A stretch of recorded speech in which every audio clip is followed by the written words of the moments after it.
नमस्कार दोस्तों, मैं प्रेम करता हिस्ट्री एरिया से। साथियों, जैसा कि मैंने कल अपने पिछले वीडियो में आप सभी को बताया था कि कैसे डॉक्टर बी आर अम्बेडकर जी कितनी संघर्षों से पढ़ाई की और 1906 में भीखू वालंगकर की बेटी रमाबाई से उनकी शादी हो जाती है।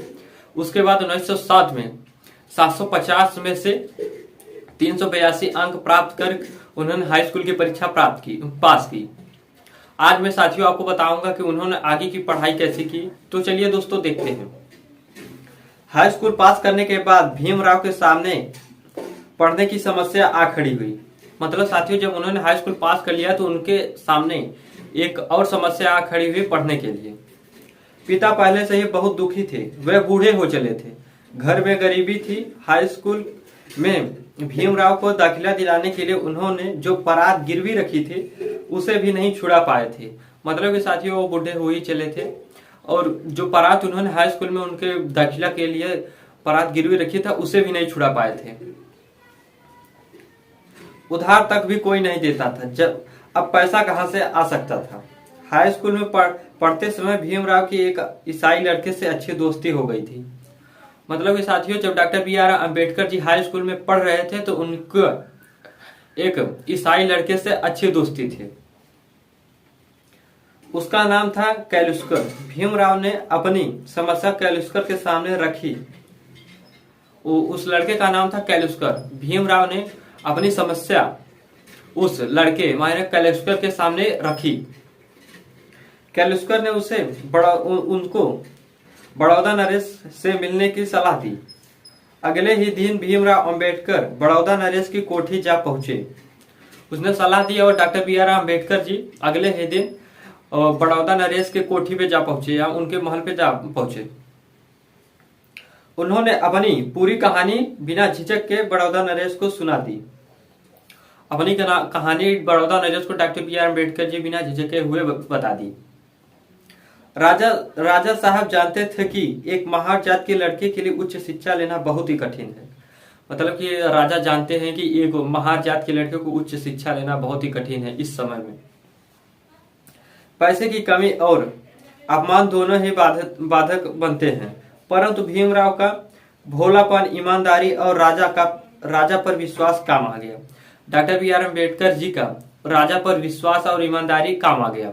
उन्हें लगा कि यह जानते हुए भी कि मैं उच्च जात का हूँ, यह अछूत लड़का मुझे पर विश्वास करके मेरे पास आया है। मतलब राजा सोचे कि यह लड़का जानता है कि मैं उच्च जात का हूँ, फिर भी मेरे ऊपर विश्वास करके मेरे पास आया है,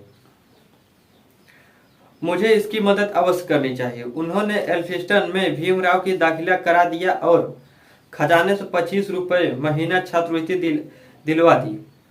उन्होंने एल्फिस्टन स्कूल में फिर उनका दाखिला करा दिया और खजाने से 25 रुपए पर महीने छात्रवृत्ति दिलाई।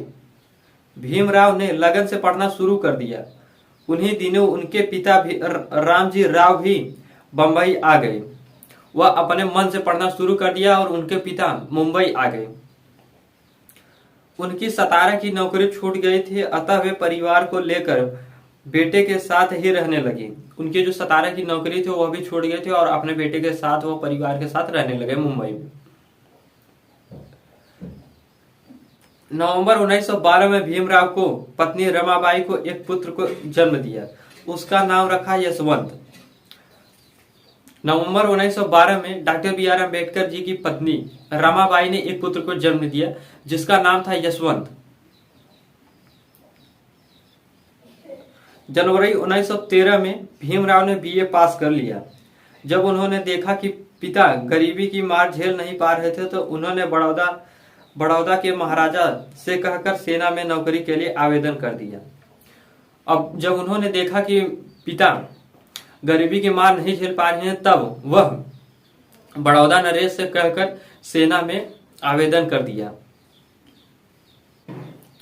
वे बीए पास कर चुके थे, महाराजा की सिफारिश थे, अतः भीमराव को लेफ्टिनेंट की पद पर नियुक्ति मिल गई।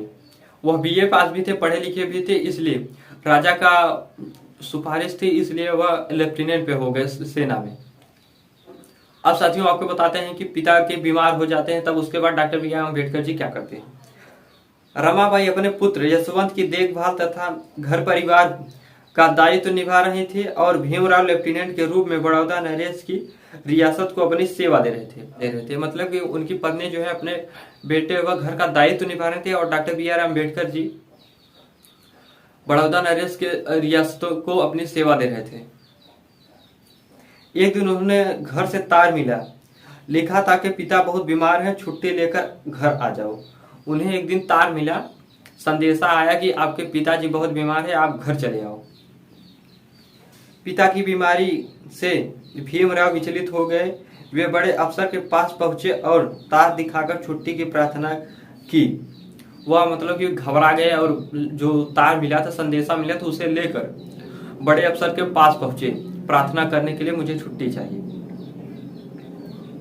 परंतु अफसर ने छुट्टी देने से इनकार कर दिया। अफसर जो था वह छुट्टी देने के लिए इनकार कर दिया, मना कर दिया। भीमराव अपनी माता को तो खो ही चुके थे, अब पिता भी उनके लिए सब कुछ थे। मतलब कि उनकी माता की तो मृत्यु हो ही गई थी, अब उनके लिए उनके पिता ही सब कुछ थे। वे उन्हें खोना नहीं चाहते थे। उन्हें संदेह था कि यदि अच्छा इलाज नहीं मिला तो पिता भी उसी तरह मृत्यु हो जाएगी। उन्हें मतलब कि एक शंका था कि अगर पिता को भी इलाज नहीं मिला तो माता की तरह उनका भी मृत्यु हो जाएगी। जिस तरह माँ की हो गई थी। अतः उन्होंने अफसर से बार बार प्रार्थना की, परंतु अफसर अड़ गया और बोला छुट्टी किसी हालत में नहीं मिल सकती। अफसर जो था वह उसी पे अड़ गया कि छुट्टी किसी हालत पे आपको नहीं मिलेगी। तो डॉक्टर बी आर अम्बेडकर जी बोले कि मेरा इस्तीफा स्वीकार कर लीजिए। अफसर बोला हाँ, यह हो सकता है, आप नौकरी छोड़ सकते हैं। भीमराव ने एक क्षण नहीं लगाया, तुरंत इस्तीफा दे दिया और पिता की सेवा के लिए उनके पास चले गए। मतलब कि उन्होंने एक क्षण भी नहीं लगाया और इस्तीफा देकर अपने पिता की सेवा के लिए तुरंत चले गए।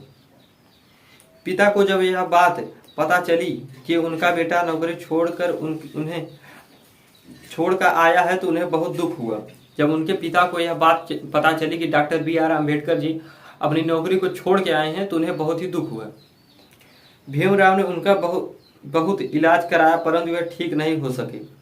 इलाज कराने पर वह ठीक नहीं हो सके और फरवरी 1913 में एक दिन वे अपने पुत्र को भीमराव अंबेडकर को समाज से जूझने के लिए अकेला छोड़कर इस दुनिया से चले जाते हैं।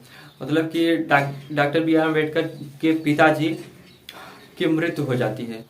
आज के लिए बस इतना है साथियों। कल मैं आप सभी को बताऊंगा कि कैसे doctor B R Ambedkar ji America व लंदन गए पढ़ाई करने के लिए। जय भीम साथियों।